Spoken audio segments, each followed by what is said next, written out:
The United States Supreme Court just wrapped up oral arguments in the 14th Amendment, Section 3 disqualification case of Donald Trump. As you will recall, the Colorado Supreme Court, in a 4-3 decision, ruled that Donald Trump would be disqualified from the ballot in Colorado. The Colorado Supreme Court reversed, actually, the Colorado trial court's decision, which found that Donald Trump engaged in an insurrection, but ultimately that Donald Trump was not an officer under the text of the 14th Amendment, Section 3. Colorado Supreme Court found that Donald Trump was an officer and found that Donald Trump did engage in an insurrection. Donald Trump then filed a petition for certiorari before the United States Supreme Court. Oral argument scheduled for February 8th, 2024, beginning at 10 a.m. Eastern, 7 a.m. Pacific. Oral arguments have now concluded. Here's the docket right here, just so you could see it. The case is Donald J. Trump v. Norma Anderson et al.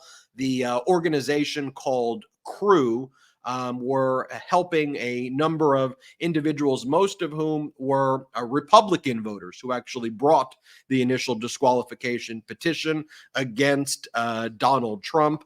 And you had Donald Trump being represented by a lawyer named Jonathan Mitchell, and you had CREW and Norma Anderson being represented by Jason Murray in this case. So I've listened to the oral arguments.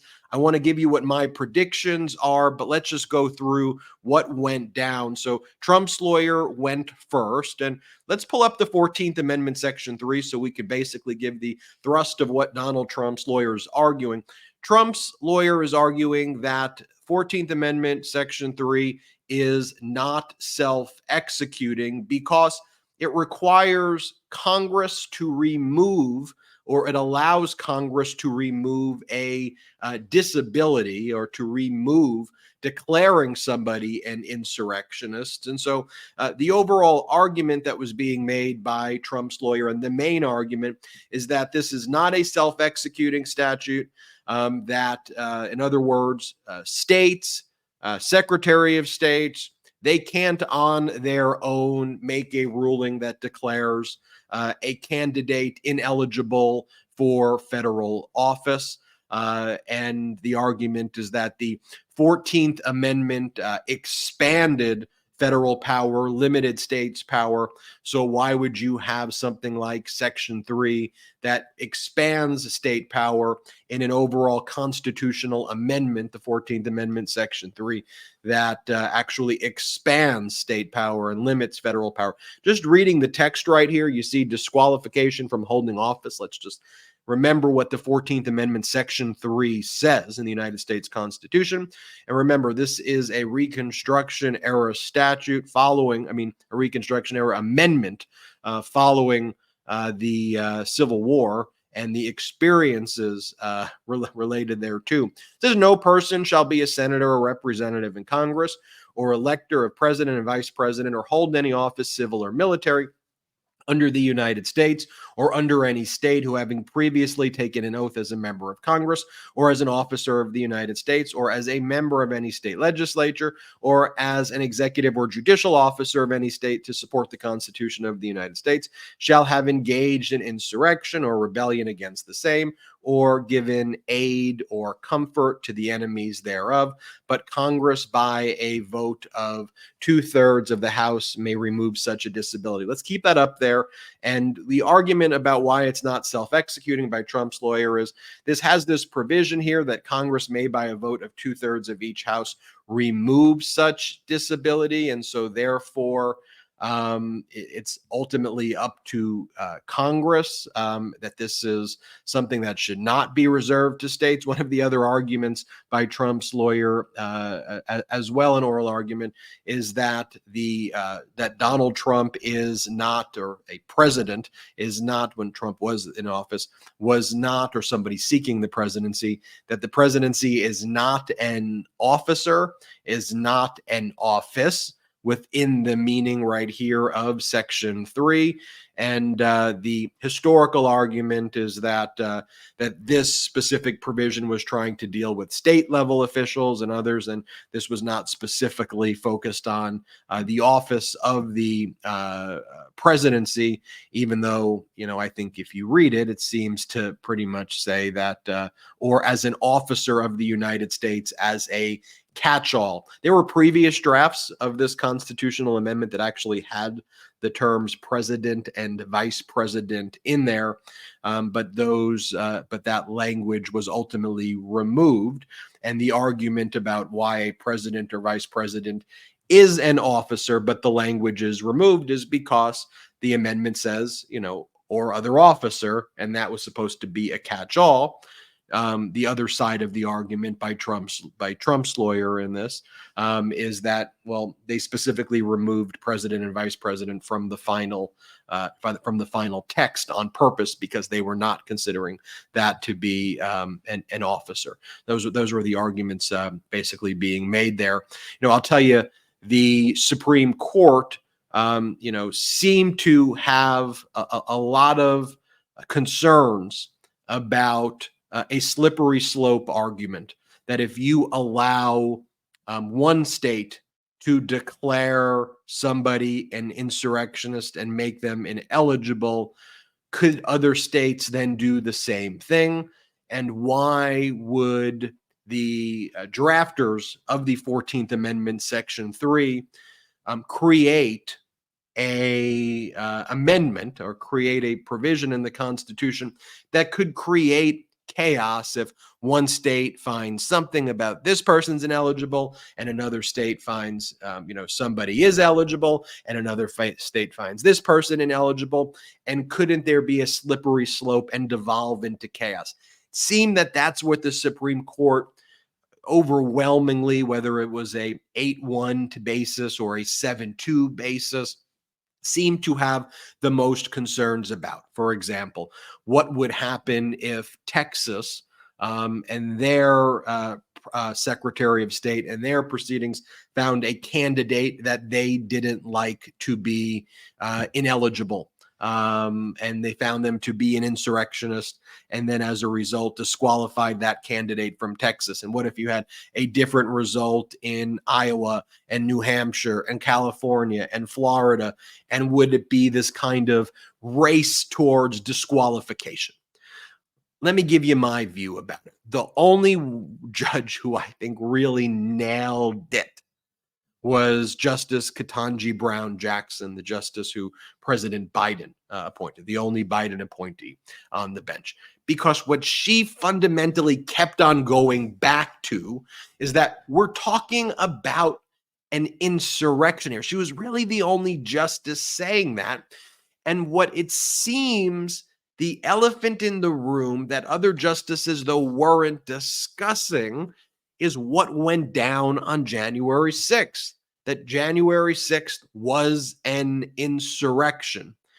My own view is that the framers of the 14th Amendment, Section 3, that's what I feel, couldn't contemplate a situation where you would have people or a group of people try to overthrow the democracy in plain sight, in plain view, and then there would be an entire major political party apparatus that would then rally behind that act and say it was something that it wasn't, that it was peaceful and patriotic, and that it was this great thing. I think coming out of the Civil War, I think that where the country was in Reconstruction, the idea is that you would know an insurrection when you see it, kind of like what the Supreme Court once said about obscenity. You know it when you see it. And we all know it when we see it, or when we saw what went down on the January 6th. And I think the real big problem here is that the insurrection has been so politicized that if you think the insurrection was peaceful and patriotic, that now makes you a Republican or a MAGA Republican right now. If you think the insurrection was an insurrection, that makes you a Democrat now, which that shouldn't be the case. It should be, It makes you an American to look at the insurrection, or it just makes you someone who's reporting on facts to say an insurrection is an insurrection. And I'll tell you why I'm saying this and why it's so important.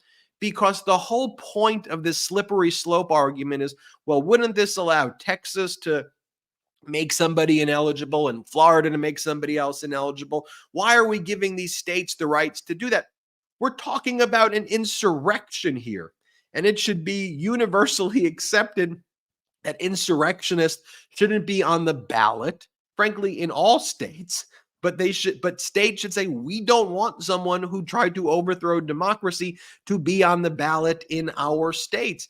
This is a very narrow and unique circumstance related to insurrection. And if you found that Trump engaged in an insurrection, which the Colorado court found because it was an insurrection, then it follows that you are disqualified. If other states want to invoke it or not, that's the state's choice, but they all should invoke it. But it was an underlying insurrection, and the court really didn't speak about insurrection at all, other than Ketanji Brown Jackson. So here's where Ketanji Brown Jackson first talks, that she's questioning Trump's lawyer here about the view of whether or not an insurrectionist is now viewed as categorical. Listen to what Ketanji Brown Jackson says here. Justice Jackson, play the clip. So does it have something to do with the fact that the particular circumstance that you're talking about can change? Is that what you mean? I'm trying to understand the distinction between the provision in the Constitution that relates to disqualification on the basis of insurrection behavior and these other provisions that Justice Sotomayor points out. They all seem to me to be extant constitutional requirements. So, but you're drawing a distinction. Right. I'm drawing a distinction because some of them are categorical. What do you mean by categorical? Whether or not you are an insurrectionist is or is not categorical? It is not categorical because Congress can lift the disability by a 2/3 vote. And but why does that change the initial determination of whether or not you fall into the category? I don't understand the fact that you can be excused from having been in the category. Why does that not make it a categorical determination? Because we don't know whether President Trump will be excused before he's sworn in, if he wins the election, on January 20th, 2025. And a court that is saying that President Trump has to show now, today, that he would qualify under Section 3 is accelerating the deadline that the Constitution provides for him to obtain a waiver from Congress. But that's by virtue of the hold, right? Hold office. This is correct. Section 3 bans him only from holding office. All right, can I ask you, That was, one of the highlights. I mean, hearing Justice Ketanji Brown Jackson really drill into, and I think she was drilling into this area really for the sake of, I think when she realizes what the other justices are probably going to do, she just wants to make it very clear that we're talking about an insurrection here. Here's Justice Ketanji Brown Jackson again, questioning Trump's lawyer on the topic of this being an insurrection. Play this clip. Question.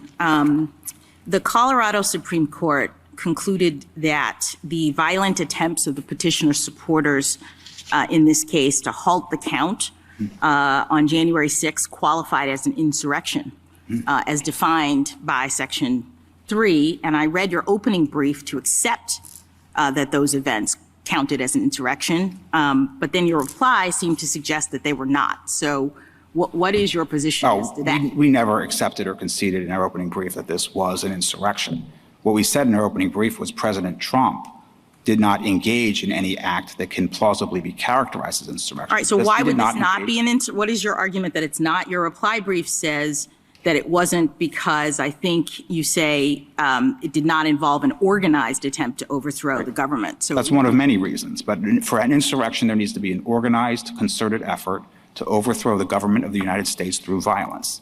And this so the point is that a chaotic effort to overthrow the government is not an insurrection? No, we didn't concede that it's an effort to overthrow the government either, Justice Jackson. Right? None of these criteria were met. This was a riot. It was not an insurrection. The events were shameful, criminal, violent, all of those things, but it did not qualify as insurrection as that term is used in Section 3. Thank you. Thanks. Thank you, Colin. And you hear what Justice Ketanji Brown Jackson said. Thank you.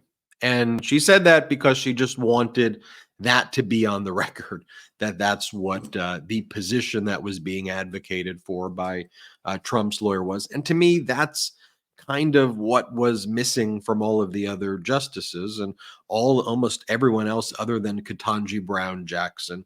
I think focused on the overall look. The 14th Amendment was about limiting states' rights, expanding federal powers based on the experience of the Civil War. It gave the federal government remedies to enforce to ensure equality under the laws and due process as it relates to states that may be going rogue.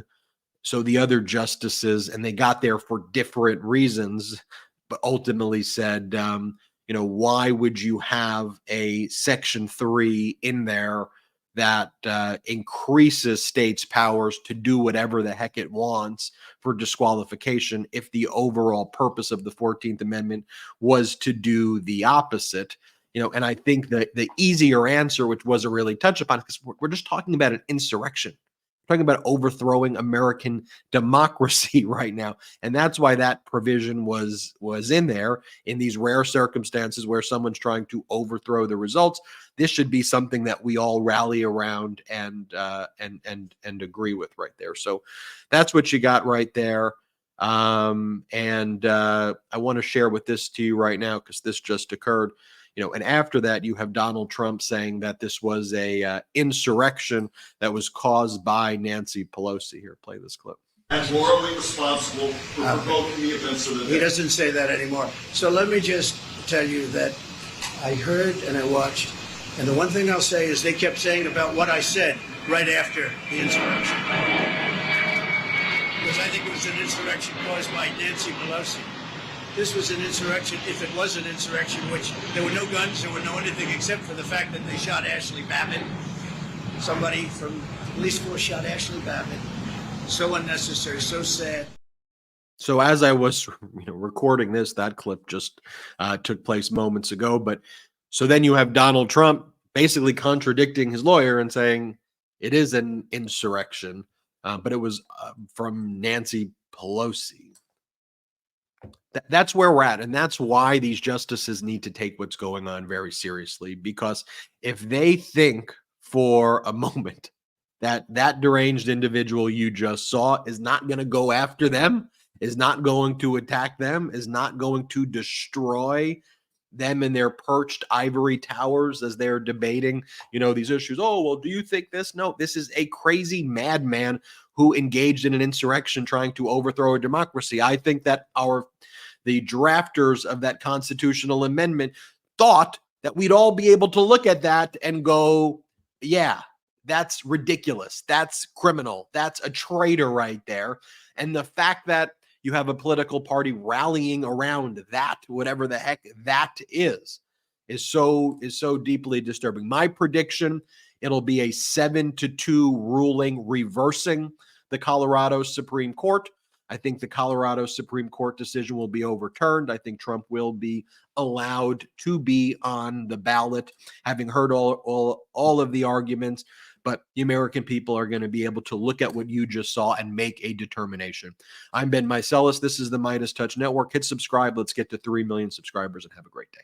Love this video? Make sure you stay up to date on the latest breaking news and all things Meidas by signing up to the MeidasTouch newsletter at MeidasTouch.com/newsletter.